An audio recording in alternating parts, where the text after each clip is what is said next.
Hello friends, welcome to my YouTube channel. आइए दोस्तों, हम लोग पढ़ रहे हैं 10th क्लास की मैथ। और दोस्तों चैप्टर चल रहा है 12.1। दोस्तों देख लेते हैं 12.1 का पहला सवाल क्या दिया गया है।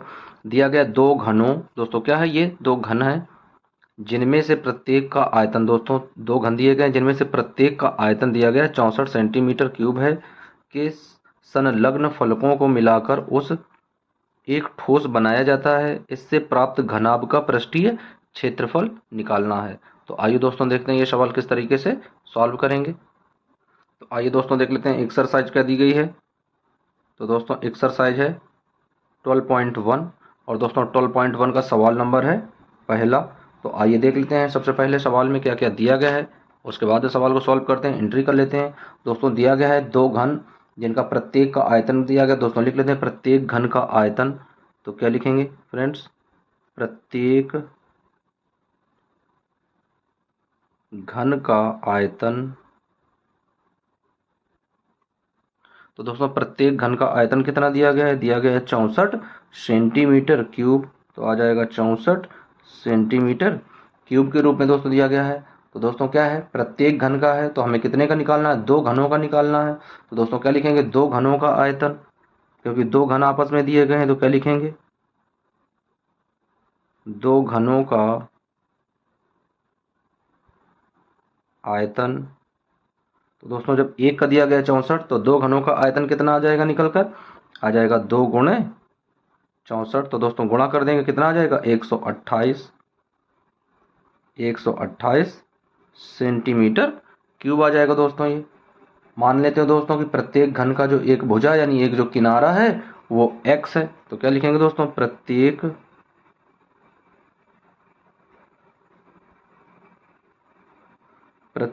घन की एक भुजा बराबर है x सेंटीमीटर। दोस्तों प्रत्येक घन की भुजा कितनी है, x सेंटीमीटर है। अब आइए दोस्तों देख लेते हैं घन किस तरीके का बना होता है। तो आइए चित्र बना लेते हैं दोस्तों घन का, किस तरीके का डायग्राम होता है। तो दोस्तों यहाँ पर बनाएंगे घन, एक इसका ये फलक हो जाएगा,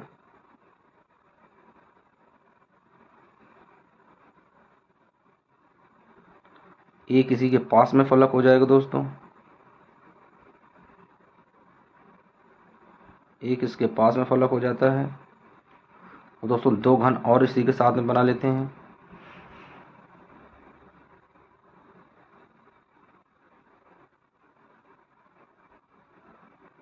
इस तरीके से अब इन्हें ऐसे जोड़ देंगे, इनको इस तरीके से जोड़ देंगे इसमें आकर। तो ये दोस्तों एक घन टाइप का बन जाता है। अब इनकी भुजा लिख लेते हैं। दोस्तों ये जो भुजा दी गई है, एक फलक जो दिया गया है ये एक साइड का, एक जो किनारा है ये x है, ये वाला भी दोस्तों एक साइड का जो किनारा दिया गया है ये भी x है, ये वाला जो दोस्तों किनारा दिया गया है ये भी x है, यहाँ से जो ये किनारा दिया गया ये भी x है। दोस्तों यहाँ से यहाँ तक जब पूरा x x दो दिए गए हैं तो ये टोटल कितना हो जाएगा। तो जब दोस्तों टोटल लिखेंगे तो ये हो जाएगा 2x, यानी टोटल जो किनारा बनेगा ये कितने के बराबर हो जाएगा दोस्तों, ये हो जाएगा 2x के बराबर में हो जाएगा। तो अब आइए देख लेते हैं इसकी कोर क्या होगी। तो दोस्तों क्या दिया गया है, प्रत्येक घन का किनारा मान लेते हैं कि x है। तो दोस्तों यहाँ पर लिखेंगे फार्मूला क्या आ जाएगा एक्स क्यूब इक्वल टू कितना दिया गया दोस्तों, 64 सेंटीमीटर क्यूब दिया गया है। अब दोस्तों जब इसे घन के रूप में लिखेंगे तो किस तरीके से आ जाएगा, एक्स क्यूब इक्वल टू 64 का इसका होता है 4 का। तो दोस्तों 4 क्यूबिक में आ जाएगा, 3 से 3 दोस्तों सब में कैंसिल हो जाएंगे। तो जो x की वैल्यू आएगी वो आ जाएगी 4 सेंटीमीटर। तो दोस्तों x की वैल्यू कितनी आ गई, 4 सेंटीमीटर प्राप्त हो गया दोस्तों x की वैल्यू। अब आइए दोस्तों दोनों घनों को मिलाकर कौन सी आकृति बन रही है, एक घनाभ बन रहा है। तो दोस्तों लिखेंगे कि दोनों घनों को मिलाकर, दोनों घनों को मिलाकर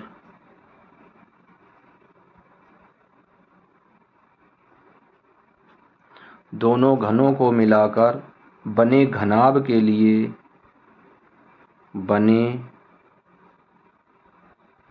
घनाभ के लिए जब दोनों घन दोस्तों मिला देंगे तो क्या बन जाएगा, घनाभ बन जाएगा। और जब घनाभ बन जाएगा तो किस तरीके से उसकी भुजाएं निकालते हैं दोस्तों, तो लंबाई क्या दिया गया है, लिखेंगे लंबाई बराबर, तो घनाभ की लंबाई दोस्तों कितनी दी गई है, तो लंबाई दी गई है दोस्तों 2x। उसके बाद दोस्तों चौड़ाई लिखेंगे, तो चौड़ाई कितनी दी गई है, केवल x। उसके बाद दोस्तों ऊंचाई लिखेंगे,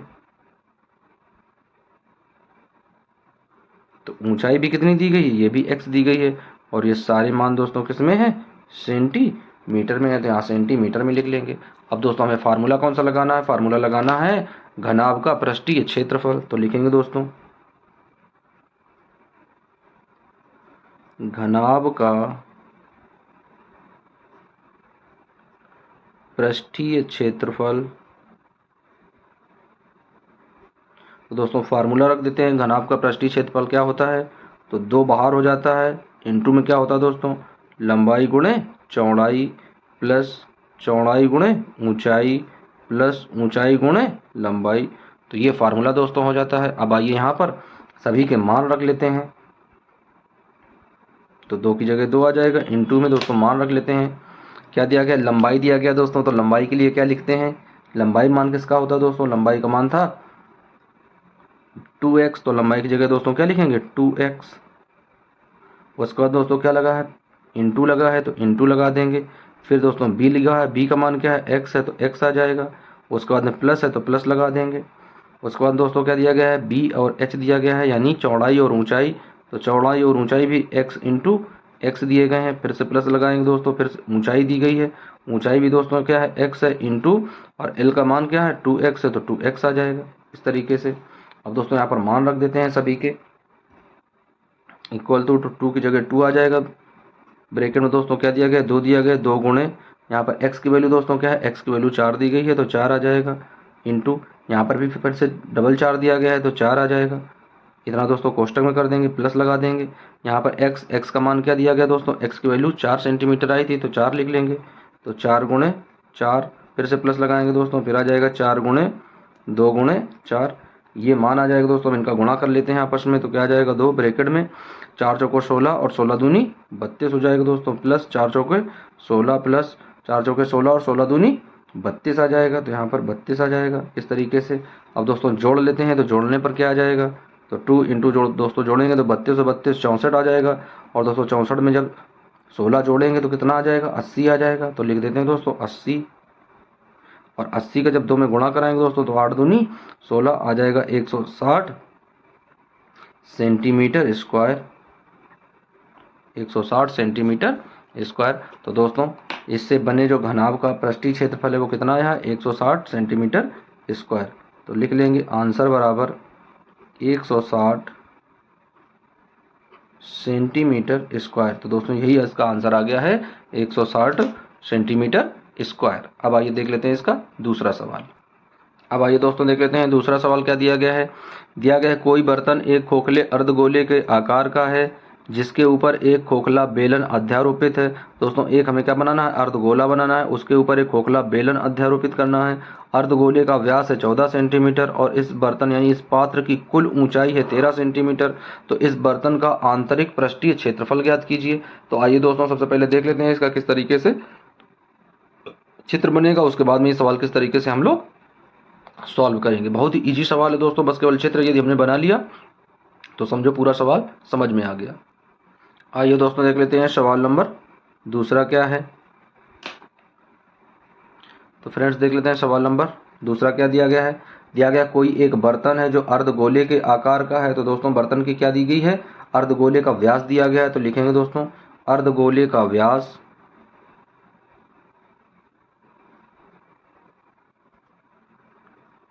अर्धगोले का व्यास d बराबर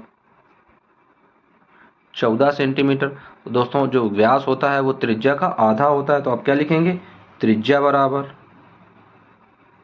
और दोस्तों त्रिज्या को कैसे लिखते हैं, r से लिखते हैं। तो r बराबर क्या होता है d/2। तो d का मान कितना है 14, 14 में 2 का भाग देंगे दोस्तों आ जाएगा 7 सेंटीमीटर। तो r का मान कितना आ गया 7 सेंटीमीटर। अब दोस्तों देख लेते हैं कि किस तरीके का बर्तन बना है, किस तरीके का पात्र बना है। तो दोस्तों कैसा है, कह रहा है कि एक अर्धगोलाकार का बर्तन है। तो दोस्तों यहाँ पर एक अर्धगोलाकार का एक बर्तन टाइप का बना लेते हैं इस तरीके से।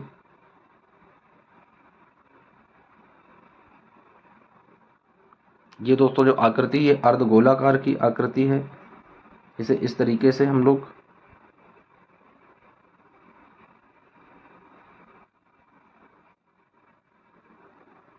कि अर्धगोलाकार है दोस्तों। इसके ऊपर एक बेलन अध्यारोपित है, तो इसके ऊपर एक बेलन अध्यारोपित कर देते हैं इस तरीके से। यहाँ से यहाँ तक कह रहा सवाल कि इसके ऊपर एक बेलन अध्यारोपित है, तो यहाँ पर एक बेलन अध्यारोपित कर देंगे। तो इस तरीके से एक इसके ऊपर बेलन रखा हुआ है। दोस्तों पूरे पात्र की ऊंचाई दी गई है 13 सेंटीमीटर। तो आइए लिख लेते हैं, जो पूरा बर्तन है उसकी जो ऊंचाई है वो है 13 सेंटीमीटर।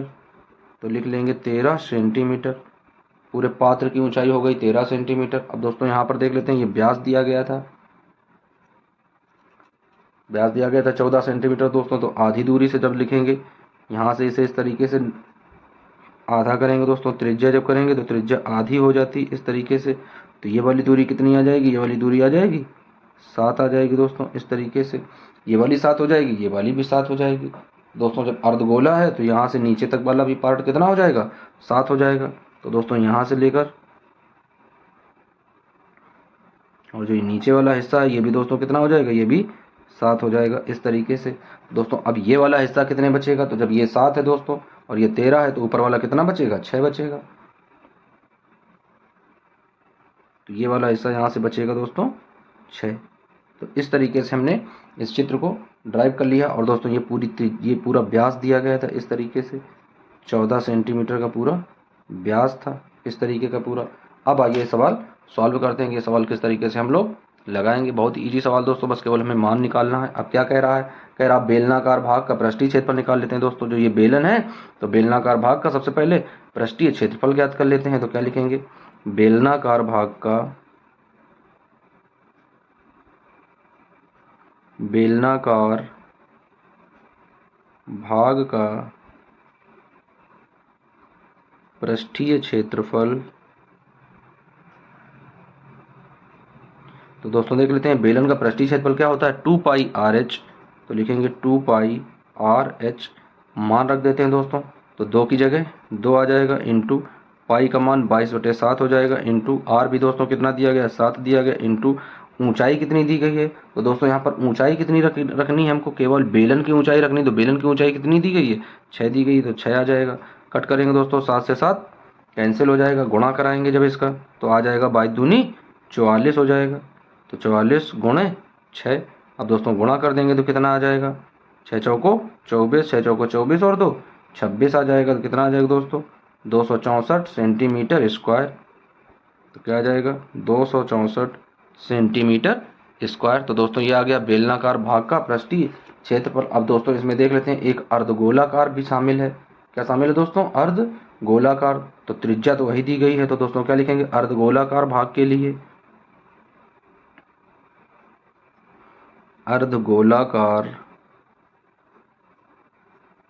भाग के लिए अर्धगोलाकार भाग के लिए। तो आइए देख लेते हैं अर्धगोलाकार भाग की त्रिज्या क्या है। तो त्रिज्या तो सभी की समान है, r बराबर 7 सेंटीमीटर ही दी गई है त्रिज्या के रूप में। तो अब दोस्तों लिख लेते हैं कि अर्धगोले का पृष्ठीय क्षेत्रफल। तो लिखेंगे दोस्तों अर्धगोले का पृष्ठीय क्षेत्रफल,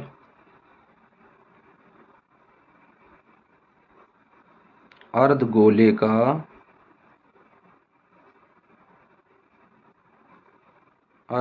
का पृष्ठीय क्षेत्रफल। तो दोस्तों अर्धगोले का पृष्ठीय क्षेत्रफल कितना होता है,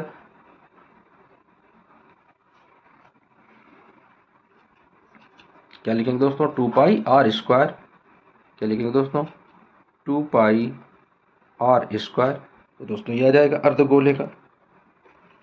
पूरे गोले को दोस्तों कितना होता है, 4 पाई आर स्क्वायर होता है। अर्धगोला लिखेंगे तो 2 पाई आर स्क्वायर आ जाएगा। अब मान रख लेते हैं दोस्तों, तो क्या आ जाएगा, 2 इंटू पाई का मान 22/7 इंटू आर का मान 7 इंटू 7। तो दोस्तों 7 से 7 एक कैंसिल हो जाएगा। क्या आ जाएगा, 22 दूनी 44 और गुणे 7 आ जाएगा दोस्तों। अब 44 का जब 7 में गुणा करेंगे तो आ जाएगा 100। दोस्तों यहाँ पर गुणा करेंगे तो कितना आ जाएगा, 7 चौको 28 की 8 आ जाएगी। हासिल 2, 7 चौको 28 और 2 30 आ जाएगा, यानी 308 सेंटीमीटर स्क्वायर। 308 centimetre square. तो दोस्तों ये मान आ गया। अब दोस्तों पूरे खिलौने का पृष्ठीय क्षेत्रफल लिख लेते हैं, यानी खिलौने का कुल पृष्ठीय क्षेत्रफल। तो क्या लिखेंगे दोस्तों, खिलौने का कुल पृष्ठीय क्षेत्रफल, कुल पृष्ठीय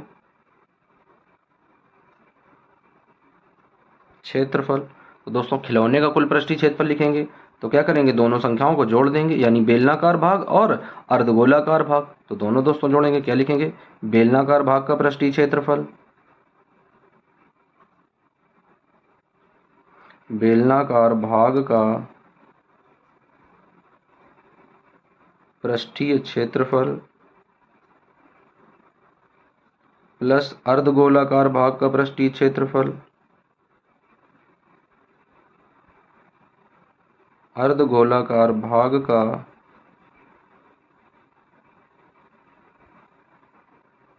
पृष्ठीय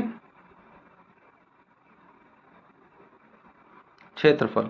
तो अब आइए दोस्तों जोड़ देते हैं दोनों। तो क्या दिया गया है, पहले का मान क्या दिया गया है, तो दोस्तों पहले का मान दिया गया है 264 सेंटीमीटर स्क्वायर और प्लस दूसरे को दोस्तों दिया गया है 308 सेंटीमीटर स्क्वायर। अब दोस्तों दोनों जोड़ देते हैं तो कितना आ जाएगा, 8 और 4 12, 12 की 2 आ जाएगी। उसका दोस्तों 6 दिया गया है तो 6 और 1 7 हो जाएगा, 3 और 2 5 हो जाएगा, यानी 572 सेंटीमीटर स्क्वायर। तो दोस्तों ये इसका आंसर आ जाएगा। तो लिख देंगे दोस्तों, सवाल नंबर दूसरा है और दूसरे का आंसर क्या आया है, आंसर आया है 572 सेंटीमीटर स्क्वायर। तो ये दोस्तों इसका आंसर आया निकल के। अब आइए देख लेते हैं अगला सवाल। अब आइए दोस्तों देख लेते हैं सवाल नंबर तीसरा। क्या दिया गया है, कह रहा एक खिलौना जिसकी त्रिज्या 3.5 सेंटीमीटर वाले एक शंकु के आकार का है, यानी दोस्तों खिलौना कैसा है, 3.5 सेंटीमीटर वाले एक शंकु के आकार का है, जो उसी त्रिज्या वाले एक अर्धगोले पर अध्यारोपित है।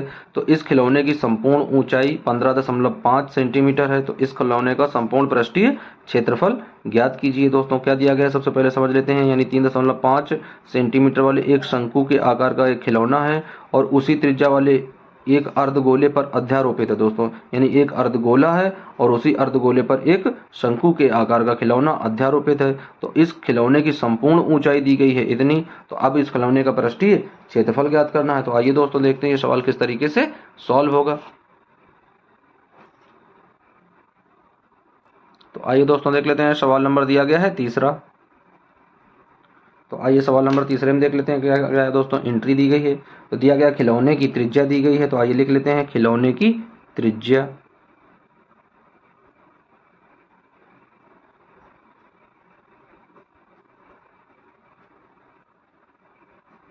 यानी खिलौने की त्रिज्या r बराबर दोस्तों दिया गया है 3.5 सेंटीमीटर। तो दोस्तों खिलौने की त्रिज्या कितनी दी गई है, r बराबर 3.5 सेंटीमीटर। दोस्तों ऊंचाई निकालनी है, उससे पहले हमें क्या करना है, खिलौना बनाना है कि किस तरीके का खिलौना दोस्तों दिया गया है। तो दोस्तों कह रहा पहले एक अर्धगोला है, तो यहाँ पर एक अर्धगोला पहले बना लेते हैं। दोस्तों अर्धगोला कैसा होता है, इस तरीके का एक अर्धगोले की आकृति होती है दोस्तों। ऐसे मान लेते हैं यह एक अर्धगोला है, तो इसे इस तरीके से बनाएंगे। ये दोस्तों एक अर्धगोलेकार का कटोरा है दोस्तों, इसी में एक शंकु अध्यारोपित है, यानी इस तरीके का एक शंकु बना है और इसी अर्धगोले में इस तरीके से अध्यारोपित किया गया है, यहाँ से इस तरीके से अध्यारोपित है।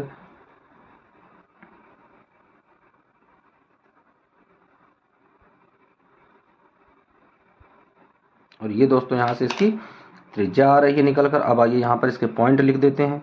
तो ये वाला पॉइंट दोस्तों इसका O हो गया, इस वाले पॉइंट को A मानेंगे और इस वाले पॉइंट को B मानेंगे, ये वाला पॉइंट दोस्तों P मान लेंगे इस तरीके से। अब इसकी पूरी ऊंचाई जो दी गई है वो दी गई है 15.5, यानी दोस्तों यहाँ से जो स्टार्ट हुई है इसकी ऊंचाई और यहाँ से यहाँ तक पूरा दिया गया है 15.5, यहाँ से यहाँ तक दोस्तों दिया गया है ये। अब यहाँ पर इसकी त्रिज्या दी गई है 3.5, कितना दिया गया दोस्तों, यहाँ से ये पार्ट दिया गया 3.5 का।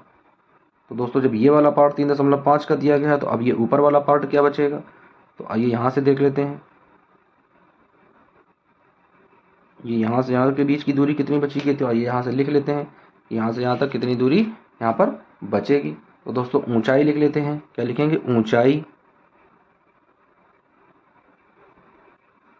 ऊंचाई h बराबर, दोस्तों ऊंचाई h बराबर कैसे निकालेंगे देख लेते हैं। इसकी ऊंचाई कितनी है, 15.5 है, तो यहाँ पर लिख लेते हैं 15.5 माइनस, दोस्तों यहाँ पर क्या दिया गया है, 3.5 दिया गया है, तो 3.5 घटा देंगे तो आ जाएगा 3.5, माइनस कर देंगे दोस्तों, तो घटाने पर क्या आ जाएगा, h बराबर, h पूरा कितना मान प्राप्त होगा, यहाँ पर दोस्तों जब घटाएंगे तो h बराबर कितना प्राप्त हो जाएगा दोस्तों, तो ऊंचाई आ जाएगी 12 सेंटीमीटर। कितना आ जाएगा दोस्तों, 12 सेंटीमीटर की ऊंचाई आ जाएगी इस तरीके से। अब दोस्तों हमें ये स्लाइंट हाइट निकालनी है, यानी ये ए बी निकालना है। तो देख लेते हैं, ये एक त्रिभुज बन जाएगा, यानी त्रिभुज, समकोण त्रिभुज बनेगा दोस्तों पी ओ बी। तो आइए लिख लेते हैं दोस्तों, स्लाइंट हाइट निकालने के लिए समकोण त्रिभुज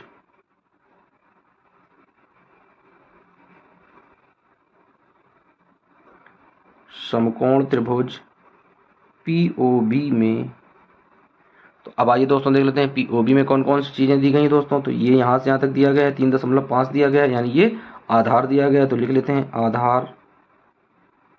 और दोस्तों आधार है क्या, आधार है ओबी, तो ओबी बराबर कितना है, 3.5 सेंटीमीटर। उसके बाद दोस्तों ये लंब निकला है, लंब क्या है दोस्तों, पीओ, तो लिखेंगे लंब पीओ बराबर दोस्तों कितना निकला है, 12 सेंटीमीटर। तो यहाँ पर दोस्तों भर देते हैं 12 सेंटीमीटर, तो ये 12 सेंटीमीटर आ गया। अब दोस्तों यहाँ पर लगाएंगे पाइथागोरस प्रमेय, तो लिखेंगे दोस्तों पाइथागोरस प्रमेय से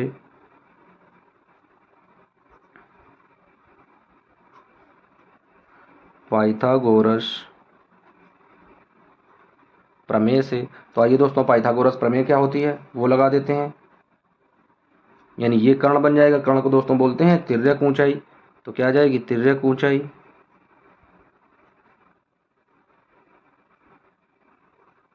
तो तिर्यक ऊंचाई दोस्तों L से मान लेते हैं, तो ये L आ जाएगा, यानी ये L जो है ये किसके बराबर में आ जाएगा दोस्तों, L आ जाएगा दोस्तों PB के बराबर में। तो PB बराबर क्या हो जाएगा, L हो जाएगा। अब आइए फार्मूला लगा देते हैं पाइथागोरस प्रमेय का, तो लिखेंगे कर्ण स्क्वायर इक्वल टू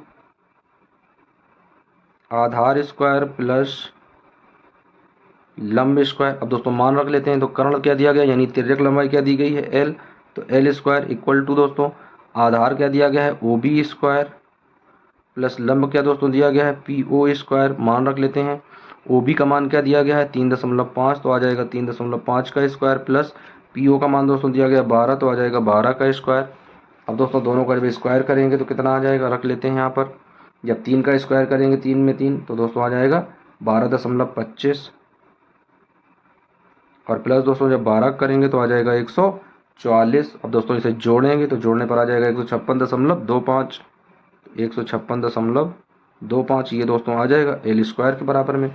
अब जब इसका वर्गमूल लेंगे दोस्तों, तो इसका जब वर्गमूल लेंगे तो ब्रैकेट में इसका वर्गमूल आ जाएगा 12.5 स्क्वायर के रूप में। ये दोस्तों स्क्वायर से स्क्वायर समाप्त हो जाएगा, तो तिर्यक ऊंचाई क्या आ जाएगी, L बराबर आ जाएगा 12.5 सेंटीमीटर। तो दोस्तों इस तरीके से स्लाइंट हाइट हमने निकाली है, कितनी आ गई है, 12.5 सेंटीमीटर। अब आइए दोस्तों देख लेते हैं अर्धगोले का पृष्ठीय क्षेत्रफल। तो दोस्तों लिखेंगे अर्धगोले का पृष्ठीय क्षेत्रफल,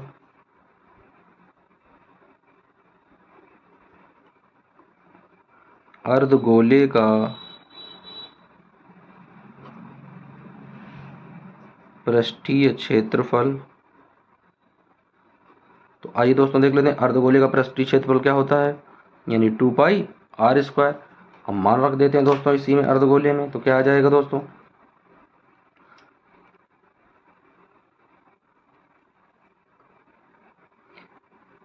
टू पाई r स्क्वायर में दोस्तों क्या आ जाएगा, रखेंगे तो 2 आ जाएगा, इंटू पाई का मान दोस्तों 22/7 हो जाएगा, इंटू r का मान दोस्तों क्या दिया गया है 3.5, तो क्या आ जाएगा 3.5 गुणे 3.5। अब दोस्तों इनका गुणा करेंगे तो 22 दूनी 44 हो जाएगा और बटे में 7 आ जाएगा, इंटू, अब दोस्तों 3.5 और 3.5 का गुणा करके रख लेते हैं, कितना गुणा अब भाई दोस्तों जब इनका गुणा करेंगे 3.5 गुणे 3.5 तो यहाँ पर आ जाएगा 12.25।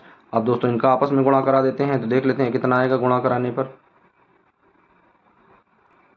अब भाई दोस्तों मान रख देते हैं इसका, तो क्या आ जाएगा जब गुणा कराएंगे दोस्तों, तो गुणा जब कराएंगे यहाँ पर 44 का जब गुणा कराएंगे तो आ जाएगा 539। तो लिखेंगे दोस्तों 539/7।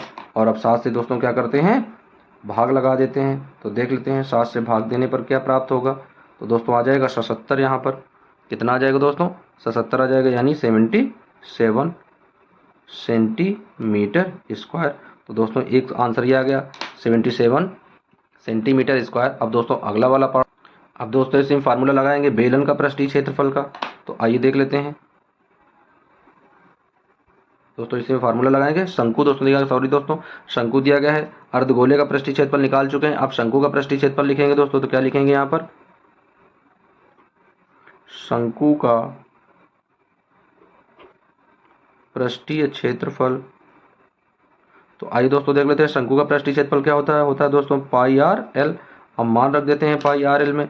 दोस्तों पाई का मान क्या आ जाएगा 22/7 इंटू आर का मान। आर का मान दोस्तों दिया गया है 3.5 इंटू एल। एल का मान दोस्तों क्या आया है 12.25। दोस्तों एल का मान यहाँ पर आ गया है 12.5 आया दोस्तों, सॉरी 12.5 केवल प्राप्त हुआ है एल का मान। अब आइए इनका गुणा करा देते हैं दोस्तों।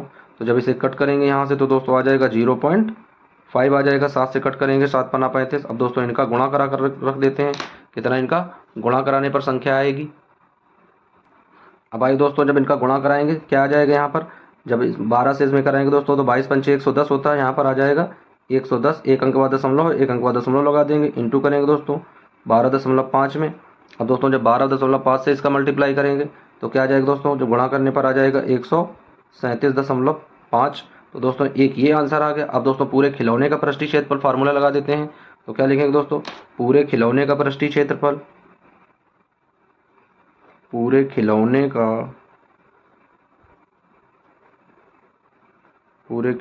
का पृष्ठीय क्षेत्रफल। तो दोस्तों क्या करेंगे, दोनों जोड़ देंगे, यानी अर्धगोले का पृष्ठीय क्षेत्रफल और शंकु का पृष्ठीय क्षेत्रफल दोनों जब ऐड कर देंगे तो पूरे खिलौने का आ जाएगा दोस्तों। तो पहले वाला कितना आया दोस्तों 77 आया है, तो आ जाएगा 77 सेंटीमीटर स्क्वायर, प्लस दूसरा वाला दोस्तों कितना आया 137.5 सेंटीमीटर स्क्वायर। अब दोस्तों जब इन्हें ऐड करेंगे, इन्हें जोड़ देंगे दोनों को, तो जोड़ने पर कितना आएगा फ्रेंड्स, तो जोड़ने पर आएगा 214.5 सेंटीमीटर स्क्वायर। कितना आएगा दोस्तों 214.5 सेंटीमीटर स्क्वायर। तो दोस्तों यही इसका आंसर है, यानी पूरे खिलौने का जो पृष्ठीय क्षेत्रफल निकल कर आया है वो आया है 214.5 सेंटीमीटर स्क्वायर। दोस्तों इसके आगे के सवाल नेक्स्ट वीडियो में सॉल्व करेंगे। दोस्तों यदि आप लोगों को मैथ अच्छे से समझ में आ रही हो तो एक बार वीडियो को लाइक करें और चैनल को सब्सक्राइब कर लें। मिलते हैं दोस्तों नेक्स्ट वीडियो।